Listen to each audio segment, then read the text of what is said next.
परमपिता परमात्मा का जो प्यार है वो अनमोल है, लेकिन भाग्यशाली वो होते हैं जिन्हें ये अनमोल प्यार मिल जाता है। प्यार के आज के दौर में मीनिंग्स बदल गए हैं, मायने बदल गए हैं, क्योंकि लोग सोचते हैं कि जो दुनियावी रिश्ते हैं शायद यही प्यार है। जितने भी दुनियावी रिश्ते हैं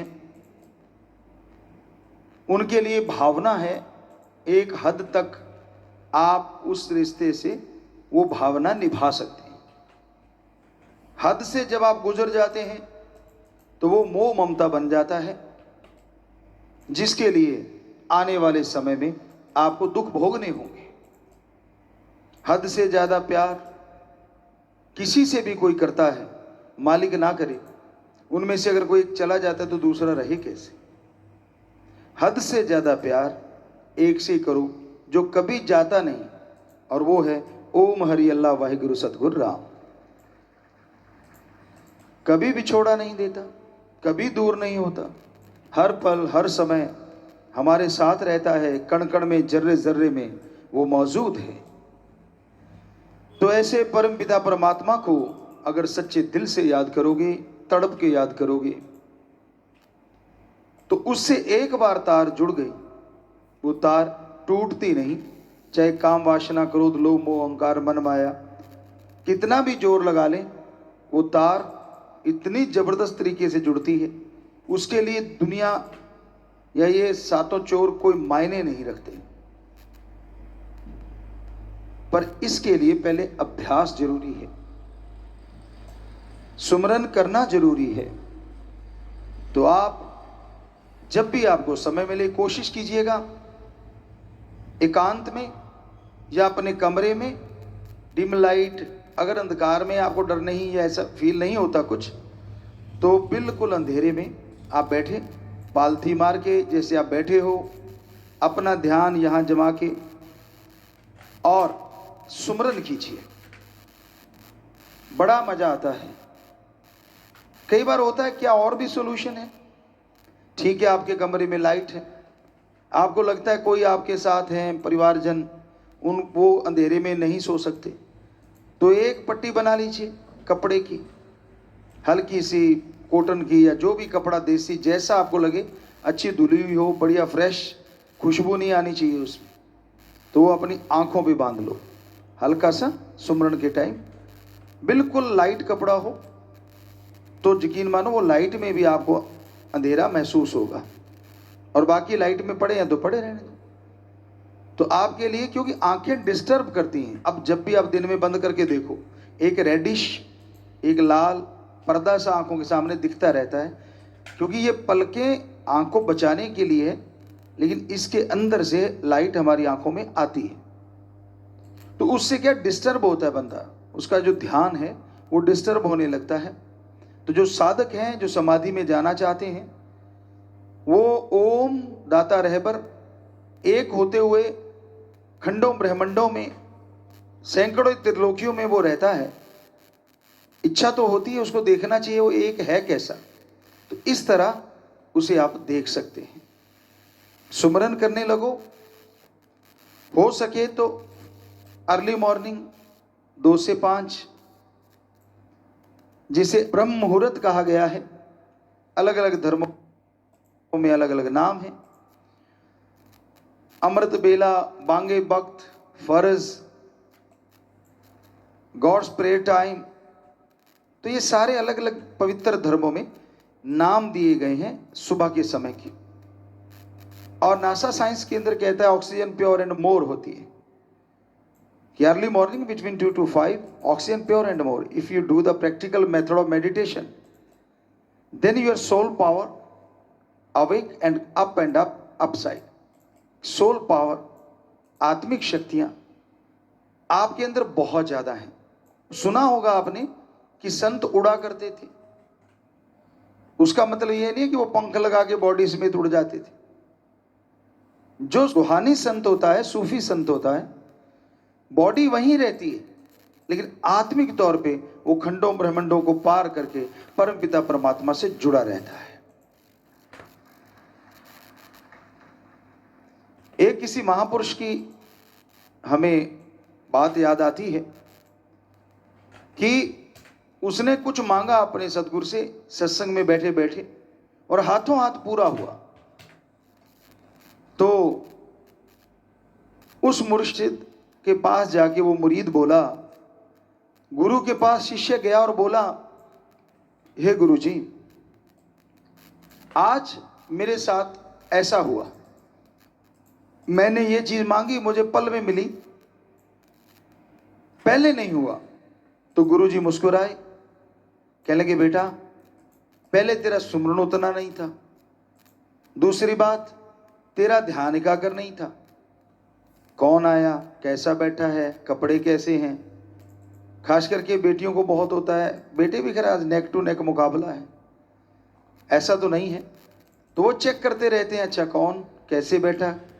अरे भाई तू बैठ गया, दूसरे से क्या लेना है, लिब लगाना भगवान के साथ, पर इसी में निकल, अच्छा कौन सा कपड़ा, कितने रुपए का, बहनों में ये चल पड़ता है। तो कहने लगे आपने ध्यान उधर से हटा के अब सतगुरु के चरणों में जोड़ा है। और कहता गुरुजी फिर आज एकदम से कैसे पूरा हुआ, क्योंकि कहते तू साधक है। गुरु कहने लगे आज तूने एकाग्र चित्त से सत्संग सुना, देखता रहा, और जब तू मांग रहा था तब हमारा ख्याल और हमारा हाथ अपने ओम हरि अल्लाह राम से जुड़ा हुआ था, इसलिए तूने जो मांगा डायरेक्ट मिल गया। अब सोचो आप, छोटी बात नहीं है, सत्संग में आके बैठते हो, अगर आपके अंदर विचारों का तूफान यूं ही चलता रहता है, एकाग्रचित्त होकर सुनते नहीं, तो फकीरों का तो ध्यान मालिक से जुड़ा रहता है। आपको बताया कि आपसे बातें कर रहे हैं, व्याख्या कर रहे हैं, लेकिन सिक्स सेंस कह लो या अंतर ध्यान कह लो, वो मालिक से जुड़ा रहता है। और जब मालिक की चर्चा होती है तो मालिक आपके अंदर तो है ही, लेकिन फिर वो जाहरा तौर पे भी घूमता होता, सबको आशीर्वाद देता है, और जैसी भावना वैसा फल मिलता रहता है। इसलिए जब सत्संग सुनने लगो, ये पूरा ध्यान रखा करो कि और विचार ना आने पाए, और ख्याल ना आने पाए, क्योंकि विचारों का पुलिंदा विचार हमेशा चलते रहते हैं।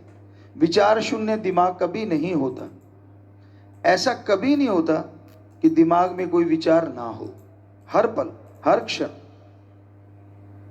पर गुरु से क्या छुपाना, संत अगर कभी भी कह दे कि बोल बेटा क्या है, तो उस समय पता नहीं उनका मूड क्या होता है। अगर तूने बता दिया, हो सकता है वो समुद्रों के समुद्र तुझे पल में मिल जाए, जो तू कल्पना के घोड़े दौड़ा रहा है या टेंशन लिए जा रहा है, हो सकता है वो हकीकत में हो जाए, वास्तविक रूप में आपके सामने आ जाए। वो तो कोई भाग्यशाली होता है जिसे फकीर ये कहे कि बोल बेटा। अदरवाइज संत सबके भले की चर्चा करते हैं, आपकी भावनाएं उनके द्वारा परमपिता परमात्मा के चरणों में जाती रहती हैं। जैसे आपने देखा है, फूलों को देखा हो कभी, उसमें से इत्र निकालते देखा हो कभी, दाने पीसते हुए किल्ली के साथ रह जाते, वो बच जाते हैं, लेकिन जो आटा बन जाते हैं वो उससे भी ज्यादा काम आते हैं। लेकिन दुनिया में ऐसा नहीं है। दुनिया में जो उस धुरे से मालिक से जुड़ा है वो ही बचता है, आटे का मतलब फिनिश हो जाता है, खत्म हो जाता है। तो ध्यान उस मालिक के जोड़ के रखो। सेवा आप करते हो, किसी पे एहसान नहीं करते, बुरा ना मनाना, उसके बदले में आपकी इच्छाएं होती हैं, बहुत सारी चाहत होती है। शायद मैं ये सेवा करूंगा मुझे ये तरक्की मिलेगी, शायद मैं वो सेवा करूंगा मुझे वो तरक्की मिलेगी। बड़ा मुश्किल है अपने आप को निस्वार्थ कर पाना। पर सच्चा शिष्य, सच्चा मुरीद वही होता है जो निस्वार्थ भावना से अपने सद्गुरु को, अपने गुरु को प्रार्थना करता रहता है, और उसे फिर बिना सोचे ही, बिना मांगे ही वो चीजें मिलती है जो उसने कभी कल्पना नहीं की होती। इसलिए भावना पवित्र करो, अच्छे विचार चलने दो, बुरे विचारों पे कंट्रोल करो। बुरे ख्यालात, बुरे विचार आते हैं तो शाम को या उसी समय सुमन कर लो, 5-4 मिनट, कंट्रोल हो जाएगा। ज्यादा बुरे विचार है, पानी पियो, नारा लगाओ और सुमन करो। 5 मिनट सुमन करने से 100% आपका ध्यान कन्वर्ट हो जाएगा, बुराई की हटके बुराई की तरफ से और अच्छाई की तरफ लग जाएगा। दुनियादारी से हटके परमपिता परमात्मा के चरण कमलों में सज जाएगा आपकी आत्मा रूपी जीव, आपका ध्यान। क्या सेवा के साथ स्वार्थ ना रखना चाहिए? रखो आप, ऐसी कोई दिक्कत नहीं। फिर आप रूहानी चीजों के या रूहानी दर्शनों के लायक नहीं बन पाओगे, क्योंकि जो सुमरण किया उसका मूल्य तो आपने ले लिया मालिक से। मुझे गाड़ी दे, मुझे स्कूटर दे, मुझे मोटरसाइकिल दे, मुझे कार दे, मुझे नौकरी दे। मांगना गलत नहीं है, बेरोजगार हो, घर में दुखी हो, पैसे बिना कुछ आता भी नहीं, ये भी सही है। चलो नौकरी मिलेगी, क्या उसके बाद सुमन कर लोगे? फिर भी नहीं करोगे। फिर शुरू हो जाता है अब तरक्की हो जाए, तरक्की के साथ साथ ये साथ वाला बढ़ रहा है, ये नीचे गिर जाए, ये प्रोग्राम शुरू हो जाता है। वो दिन याद करो जब आप तड़पते थे, एक बार नौकरी लग जाए फिर तो राम का नाम लूंगा। क्या वायदे पे रहे पक्के? मां की गर्भ से वायदे तोड़ने शुरू हुए हो और लगातार तोड़ते ही जा रहे हो। तो भाई कोई तो वायदा निभाया करो, दृढ़ यकीन रखा करो अपने गुरु पे, अपने सतगुरु मौला पे। बुरा नहीं कर सकता वो किसी का, पर नाटकबाज ना बनो। ढोंगी ढकोसले ये सही नहीं होते। साफ दिल रूह आत्मा ही मालिक के नूरी स्वरूप के दर्शन करती है। और यकीन मानो फकीर में भी मालिक के दर्शन होने लगते। कैसे? सभी धर्मों में ये बात लिखी है कि वो परम पिता परमात्मा कण कण में, जर्रे जर्रे में मौजूद है। आप उसको अपने अंदर से महसूस तब कर पाओगे जब ध्यान एकाग्र करके अच्छी तरह से यहां पे पहुंच के सुमरण करोगे। फिर ध्यान जमेगा, फिर आपकी आत्मा कंसंट्रेट होगी, फोकस यहां आएगा। उसमें खिंचाव भी पड़ सकता है, हल्का हल्का मीठा दर्द जैसा एहसास भी हो सकता है, और किसी को कुछ भी नहीं होता, दोनों। और उसके बाद सफर शुरू होता है आत्मा का परमात्मा तक। ये योगा में अलग चक्कर होते हैं, यहां से लेके यहां तक 7 चक्कर बोले जाते हैं, लेकिन ये 10वां द्वार या इस तक आने के लिए रूहानी सूफियत में योगा करने की जरूरत नहीं, लेकिन ध्यान में बैठ के मेडिटेशन, गुरु मंत्र नाम शब्द का जाप करना जरूरी होता है। तो उसके बाद आत्मा का सफर शुरू होता है। जैसी वो लाइट नजर आई, ध्यान जमना शुरू हुआ और आप छोटा सा एक तारा सा नजर आता है। जाप करते करते करते करते वो वाइड होता चला जाता है, बड़ा होता चला जाता है और फिर प्रकाश में बदल जाता है, जिसका मतलब होता है कि हां, अब आपकी आत्मा लगभग लगभग कंसंट्रेट कर चुकी है। और फिर शब्द बंद हो जाते, जीभा या जो ख्यालों में भक्ति कर रहे होते हो आप, आते ही प्रकाश ऑटोमेटिकली बंद हो जाता है। अब आपकी आत्मा अनहद धुन को सुनना शुरू कर देती है। ये शब्द तो फानी है, जो आपको गुरु मंत्र मिलता है, परमात्मा का नाम है, वो लासानी है, कभी खत्म नहीं होता। ये शब्द इस दुनिया तक सीमित है, और इस दुनिया से वो प्रकाश आता है तो आत्मा डिस्कनेक्ट हो जाती है। मरती नहीं, शरीर चल रहा होता है, नब्ज आराम से चल रही है। 72 बार नहीं, बहुत कम बार, काउंट करने की जरूरत नहीं, क्योंकि अगर ये ध्यान में रख के बैठ गए तो आंख खुल जाएगी, उसी टाइम ध्यान टूट जाएगा। ये तो आपको एक बताते हैं, हार्ट आराम से चलता है, और दुनिया में कोई ऐसी चीज नहीं जो हार्ट को आराम दिला सके। मेडिटेशन सुमरन ही है। और उसके बाद आपकी आत्मा रूहानी सफर शुरू करती है। अनहद वाणी या वो धुन या वो बांगे इलाही या गॉड्स वॉइस एंड लाइट, वो शुरू हो जाती अंदर, और उस आवाज के साथ साथ आत्मा खिंचती चली जाती है। यानी अब है उड़ान, ये है उड़ना। एक भक्त हुए राजस्थान साइड के, पहले वो राजा थे, फिर महापुरुष बन गए, संत बन गए, संत भगत पीपा जी।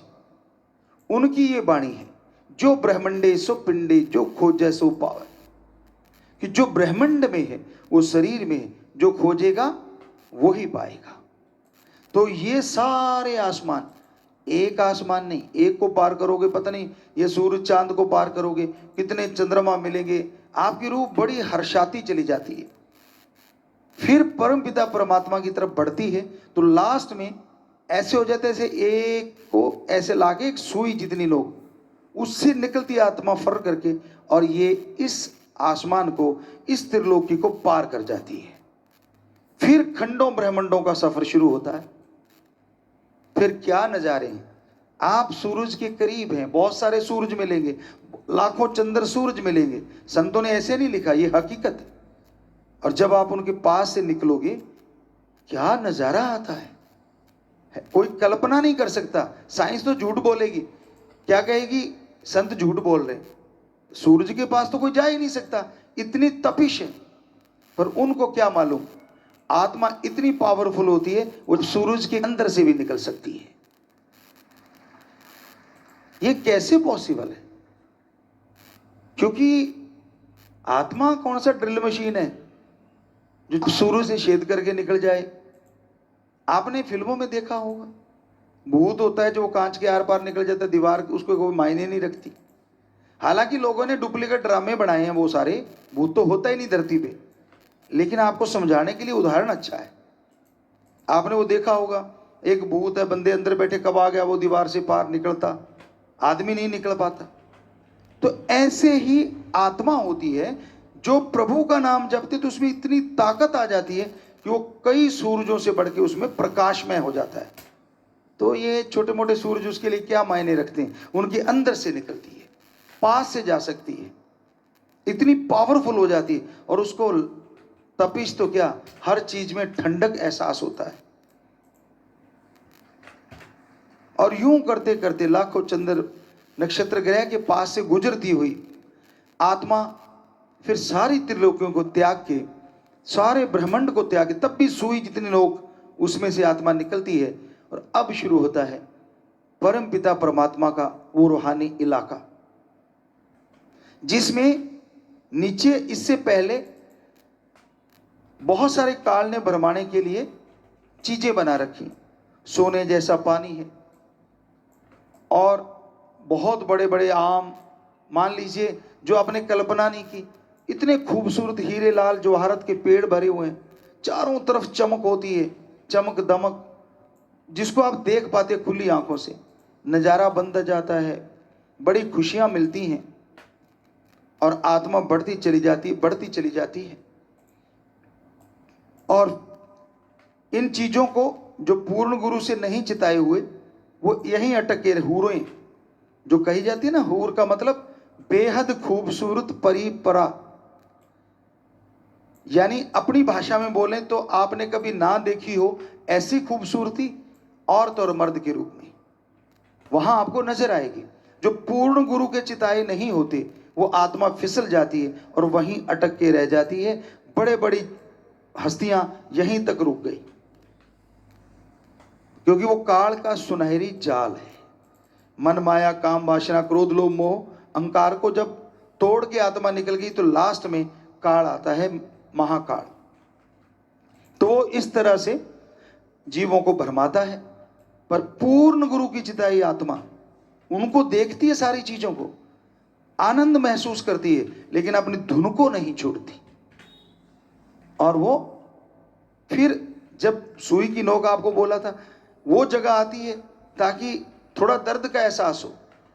वो भी काल का ही डिजाइन है, जो कहीं ना कहीं गुरु पूर्ण तो थे पर उतने पूर्ण नहीं, तो वो इस सुई वाली नोक पे अटक जाती है, आगे नहीं निकल पाती।